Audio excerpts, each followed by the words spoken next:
نحمده ونصلي ونسلم على رسوله الكريم وخاتم النبيين وعلى آله وأزواجه وأصحابه وأتباعه أجمعين.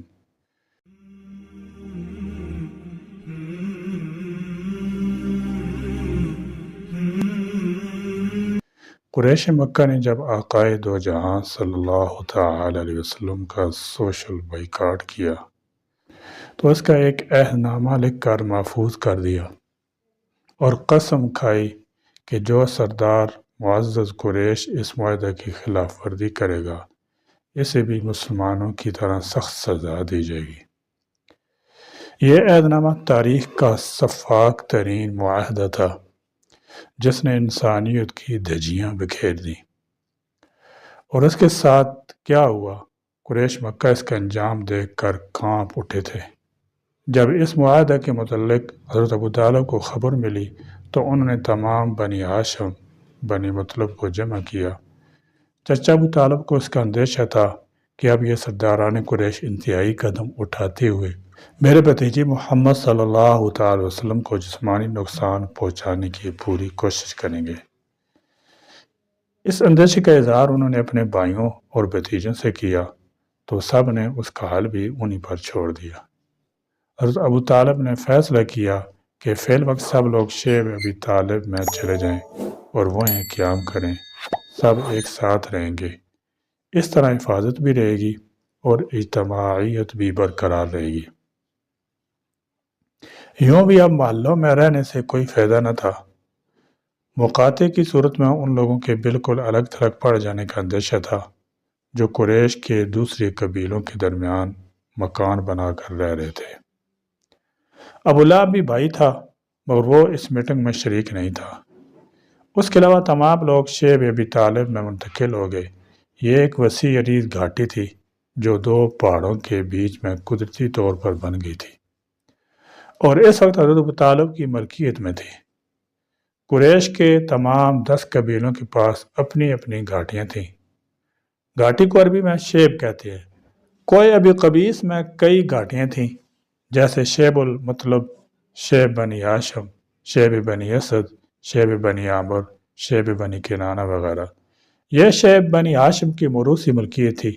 اس وقت بنی ہاشم کے سردار ابو طالب تھے، اس لیے گھاٹی انہی کے نام سے شیب ابی طالب کہلانے لگی۔ آج کل شیب ابی طالب مکہ کے بازار سوق اللیل کے مقابل ایک بستی ہے جو اطراف کی 3 گھاٹیوں کے درمیان ہے۔ اسے محلہ ہاشمی بھی کہتے ہیں۔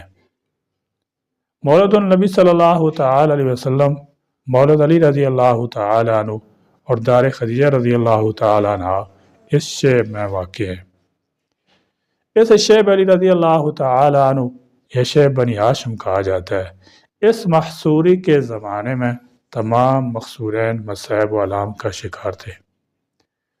ابو لہب کو بڑا ناز تھا کہ اس نے اپنے آبا و اجداد کے دین کی خاطر اور لات و عزا کی عظمت کے تحفظ کے لیے اپنے سگے بھائیوں بھتیجوں کو چھوڑ دیا ہے۔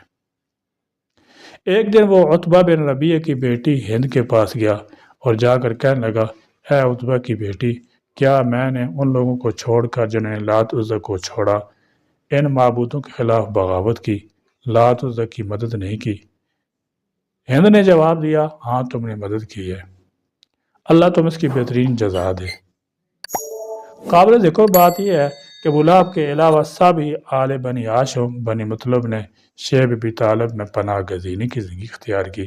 ان میں مسلمان بھی تھے اور غیر مسلم بھی۔ مسلمانوں نے دین کی خاطر اور کافروں نے خاندانی نسبی تعلق کی وجہ سے قید و بند کی زندگی کو ترجیح دی۔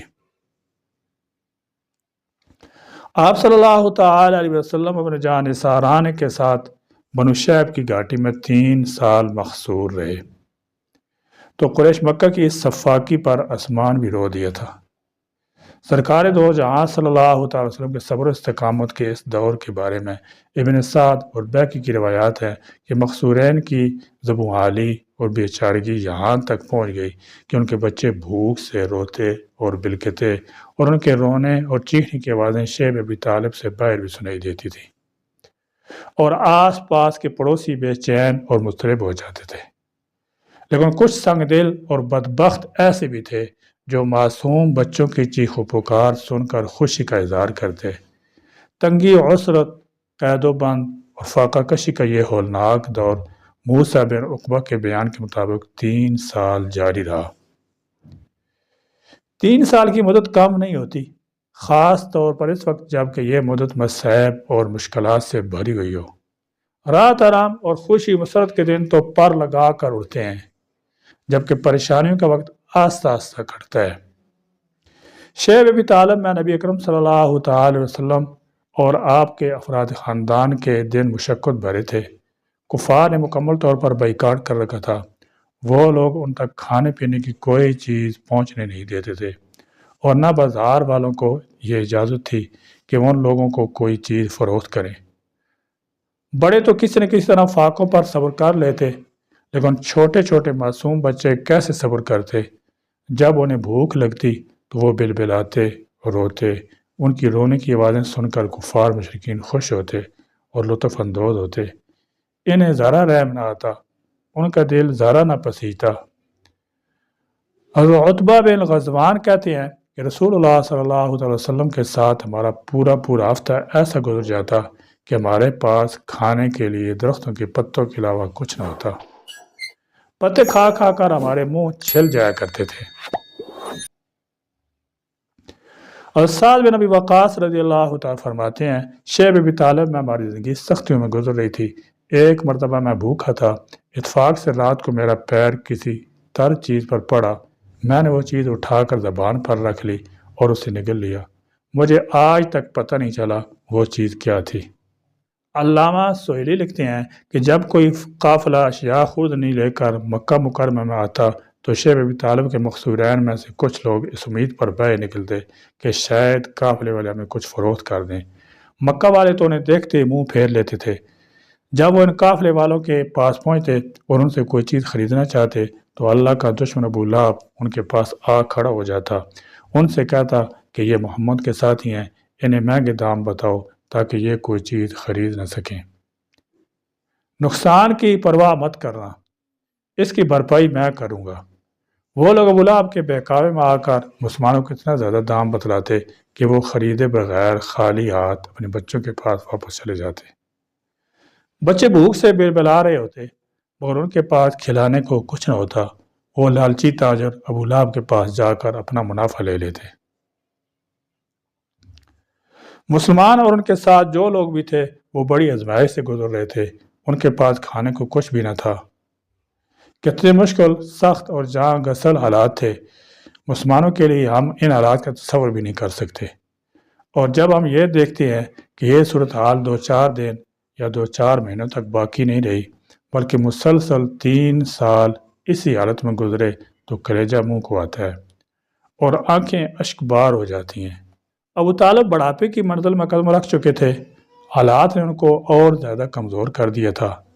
یہ فیصلہ انہی کا تھا کہ سب افراد خاندان شیب ابی طالب میں مقصور ہو جائیں۔ جو گزرے گی سب پر ایک ساتھ گزرے گی۔ کھائیں گے تو سب کھائیں گے، بھوکے رہیں گے تو سب بھوکے رہیں گے۔ دوسرا، حضور اکرم صلی اللہ تعالی وسلم کی حفاظت کے لیے بھی ضروری تھا کہ جہاں بھی رہیں سب ایک ساتھ رہیں۔ دن تو خیر کسی طرح گزر ہی جاتا ہے۔ دعوت اسلام کے لیے رسول اکرم صلی اللہ علیہ وسلم گھاٹی سے باہر بھی نکل جاتے۔ اس وقت حضرت حمزہ یا کوئی اور دوسرا آپ صلی اللہ علیہ وسلم کے ساتھ ضرور رہتا، لیکن رات میں آپ صلی اللہ علیہ وسلم کی حفاظت کا معقول انتظام اور بندوبست کیا جاتا، اور اس کا طریقہ یہ ہوتا کہ جب سب لوگ استراحت کے لیے اپنے اپنے بستر پر چلے جاتے تو ابو طالب حضور اکرم صلی اللہ علیہ وسلم کو حکم دیتے کہ وہ ان کے بستر پر آ کر سو جائیں، اور حضور اکرم صلی اللہ علیہ وسلم کے بستر پر اپنے بیٹے، بھائی یا آپ کے کسی چچا زاد بھائی کو سونے کے لیے کہتے۔ ام المومنین حضرت سیدہ خدیجہ رضی اللہ تعالی عنہا نے ابتلاء آزمائش کا یہ سخت ترین دور بڑے صبر اور حوصلے سے گزارا۔ حق کی راہ میں آنے والی تمام تکلیفیں اور پریشانیاں اللہ اس کے رسول صلی اللہ علیہ وسلم خاطر خندہ پیشانی سے برداشت کی۔ مکے کی وہ خوشحال ترین خاتون جو معاشرے میں معزز محترم ہونے کی وجہ سے سیدہ کے نام سے مشہور تھیں، اپنے رفیق زندگی کے ساتھ پیکر تسلیم رضا بنی ہوئی تھی اور اپنی فطرت اور طبی بلند حوصلگی سے گرفتار ان مصیبت زدگان کو دلاسا دینے اور ان کا حوصلہ بلند کرنے کی کوشش میں مصروف تھیں۔ آخر کار مظلوموں کی حد سے بڑھی ہوئی مظلومیت اور معصوم بچوں کے دلوں کی ہلا دینے والی بلبلاہٹ اپنا رنگ لا کر رہی۔ قریش کے وہ لوگ جن کے بنو ہاشم بنو مطلب سے رشتہ داری کی تعلقات تھے، ان کی اس علم انگیز حالت زار پر خون کے آنسو بہائے بغیر نہ رہ سکے۔ کچھ رحم دل اور انسان دوست افراد اس ظالمانہ معاہدے کو ختم کرنے کے بارے میں اپنی اپنی جگہ سوچنے لگے، لیکن اظہار کی جرت نہ کر سکے۔ اس کار خیر میں سبقت کی سعادت ہشام بن عمر العامری کے حصے میں آئی۔ ان حالات میں بعد درد مند دل پریشان فکر مند ضرور تھے، مگر وہ کچھ نہیں کر سکتے تھے، کیونکہ ہاشم اور مطلب کی اولاد کے خلاف مضبوط محاذ بنا ہوا تھا۔ قریش کی تمام شاخیں اس بائیکاٹ پر متفق تھیں۔ انہیں یہ گوارا نہیں تھا کہ کوئی شخص اس معاہدے کی خلاف ورزی کرے، حالانکہ بنو ہاشم بنو مطلب سے قریش کے دوسرے سلسلوں میں رشتہ داریاں بھی تھیں، اور اسلام دشمنی میں انہوں نے تمام رشتہ داریوں پر پانی پھیر دیا تھا۔ بس ان کا ایک ہی مطالبہ تھا کہ محمد کو ہمارے حوالے کر دو، ورنہ ہم سے کوئی تعلق نہ رکھو۔ اس لیے بعض لوگ فکر مند ضرور تھے، معصوم بچوں کی بلبلاہٹ ان کے دل پر نشتر کی طرح لگتی تھی، مگر وہ مجبور تھے، کھل کر کچھ نہیں کر سکتے تھے۔ ان حالات میں بھی بعض امداد لوگ خاموشی کے ساتھ مدد کر رہے تھے۔ مطعم بن عدی کو جب بھی موقع ملتا وہ کھانے کا کچھ سامان چپکے سے گھاٹی میں پہنچا دیا کرتا تھا۔ اس طرح حکیم حزام بھی کبھی غلہ کی بوریاں بھیج دیتے تھے۔ یہ حضرت خدیجہ الکبریٰ کے بھتیجے تھے اور بعثت سے قبل رسول اللہ صلی اللہ علیہ وسلم کے دوست بھی تھے۔ بعثت کے بعد بھی آپ سے قلبی تعلق رکھتے تھے۔ اگرچہ فتح مکہ کے بعد مشرف اسلام ہوئے، انہیں ان حالات کا بہت دکھ رہتا تھا۔ ایک مرتبہ وہ اپنی پھوپھی کے لیے کچھ غلہ لے کر جا رہے تھے۔ ابو جہل نے دیکھ لیا، کہنے لگا، کیا تم بنو ہاشم کے لیے غلہ لے کر جا رہے ہو؟ میں ہرگز اس کی اجازت نہیں دوں گا اور تمہاری اس حرکت کی خبر تمام لوگوں کو کروں گا۔ حزام نے بڑی محنت سماجت کی، مگر وہ اپنی ضد پر اڑ گیا۔ اتنے میں ابو البختری بھی وہاں آ گیا۔ جب اسے معلوم ہوا کہ ابو جہل حکیم حزام کو غلہ لے جانے سے روک رہا ہے تو اس نے کہا، تم اسے کیوں روک رہے ہو؟ یہ اپنی پھوپھی کے لیے غلہ لے کر جا رہا ہے، تم کون ہوتے ہو روکنے والے؟ یہ سن کر ابو جہل نے ابو البختری کو برا بھلا کہنا شروع کر دیا۔ ابو البختری نے اونٹ کی ایک بڑی سی ہڈی اٹھائی اور اس کے سر پر دے ماری، جس سے خون نکل آیا۔ ابو جہل نے چوٹ بھی کھائی اور شرمندہ بھی ہوا، کیونکہ حضرت حمزہ یہ سارا منظر دیکھ رہے تھے۔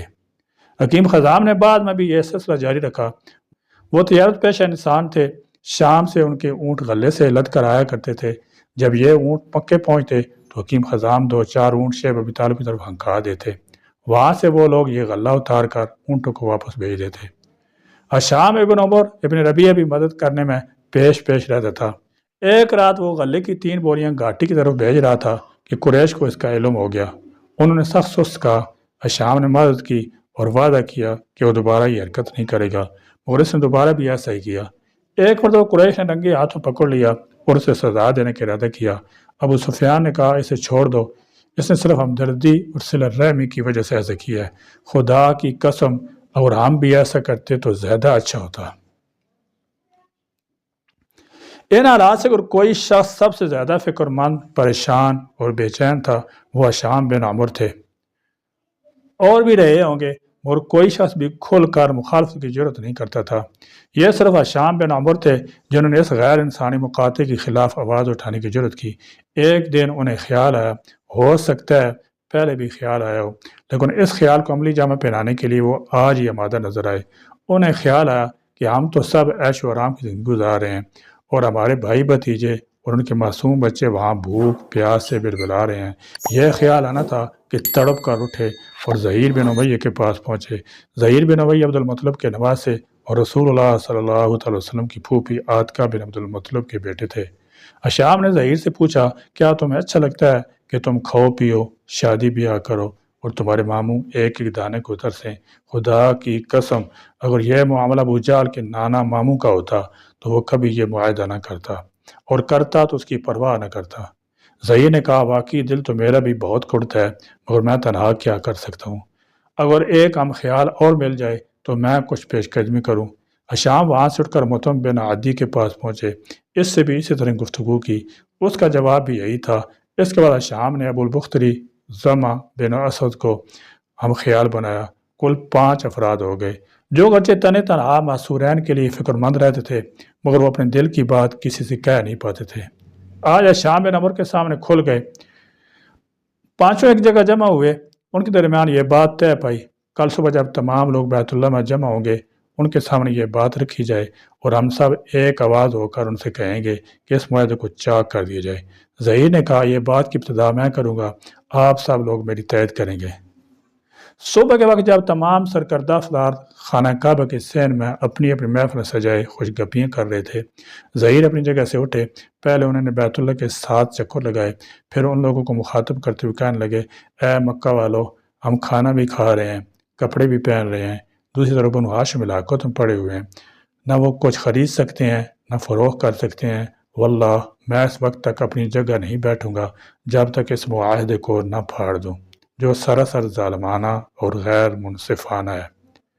ابو جہل جو مسجد حرام کے ایک گوشے میں بیٹھا ہوا تھا کہنے لگا، خدا کی قسم تو اسے نہیں پھاڑ سکتا، تو جھوٹ ہے۔ زمہ بن الاسود نے کہا، تو بڑا جھوٹ ہے، ہم نے اس وقت بھی اس معاہدے کی مخالفت کی تھی جب یہ لکھا جا رہا تھا۔ ابو البختری نے کہا، زمہ سچ کہتا ہے، ہم اس سے متفق ہی نہیں تھے۔ محتم بن عدی بولا، تم دونوں صحیح کہتے ہو، ابو جہل کی بات بالکل غلط ہے، ہم اس تحریر سے برات کا اظہار کرتے ہیں اور اللہ سے معافی مانگتے ہیں۔ حشام نے بھی اسی طرح کے الفاظ کہے۔ ابو جہل بولا، مجھے تو ایسا لگتا ہے کہ یہ معاملہ رات میں کسی اور جگہ طے کیے گیا ہے۔ اس وقت جب شیخ ابی طالب سے باہر قریش کی مجلس میں مقاطع کی یہ دستاویز زیر بحث تھی، ایک عجیب غریب واقعہ پیش آیا۔ اب سعد بن ہشام بلازری نے اپنی کتابوں میں لکھا ہے کہ رسول اللہ صلی اللہ علیہ وسلم کو اللہ کی طرف سے اطلاع دی گئی کہ بائیکاٹ کی دستاویز میں ظلم و ستم اور قطع رحمی کا جو مضمون تھا اسے دیمک چاٹ گئی ہے اور صرف اللہ کا نام باقی رہ گیا ہے۔ حضور اکرم صلی اللہ علیہ وسلم نے اس کا ذکر اپنے چچا ابو طالب سے کیا۔ انہوں نے پوچھا، کیا تم اس کی خبر تمہارے خدا نے دی ہے؟ حضور اکرم صلی اللہ تعالی وسلم نے فرمایا، ہاں۔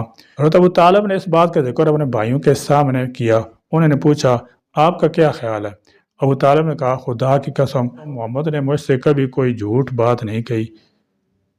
ابو طالب نے حضور اکرم صلی اللہ تعالی وسلم سے دریافت کیا، اب کیا کرنا چاہیے؟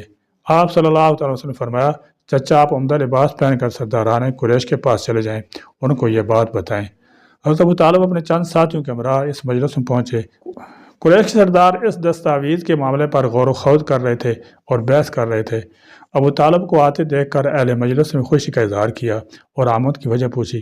ابو طالب نے حاضرین مجلس سے خطاب کرتے ہوئے کہا، میرے بھتیجے محمد نے، جس نے کبھی جھوٹ نہیں بولا، مجھے خبر دی ہے کہ مقاطع کی دستاویز میں جور و ستم قطع رحمی سے متعلق تمہاری تمام تحریر دیمک چاٹ گئی ہے اور صرف اللہ کا نام باقی رہ گیا ہے۔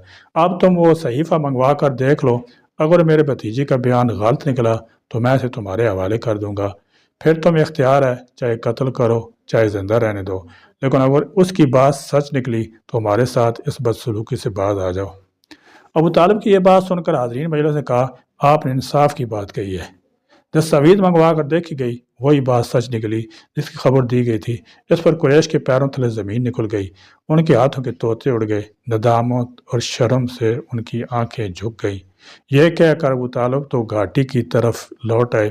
مجلس میں ابو جہل اور اس جیسے ضدی آدمیوں پر ملامت کی بوچھاڑ شروع ہو گئی اور مقاطع کے خاتمے کے حامی حضرات اسلحے سے لیس ہو کر شیخ ابی طالب کی طرف گئے اور مقصورین سے کہا کہ وہ اپنے گھروں میں جا کر آباد ہو جائیں۔ اس طرح ظلم و ستم اور جور و تعدی کا یہ 3 سال طویل دور ختم ہوا۔ سیرت مصطفیٰ صلی اللہ تعالی وسلم مزید واقعات انشاءاللہ تعالی سبق نمبر 77 میں پڑھیں گے۔ اللہ تعالیٰ میں آپ صلی اللہ تعالی وسلم کی سیرت مطالعہ پڑھنے اور اس پر عمل پیرا ہونے کی توفیق بخشے، آمین۔ وآخر دعوانا الحمدللہ رب العالمین۔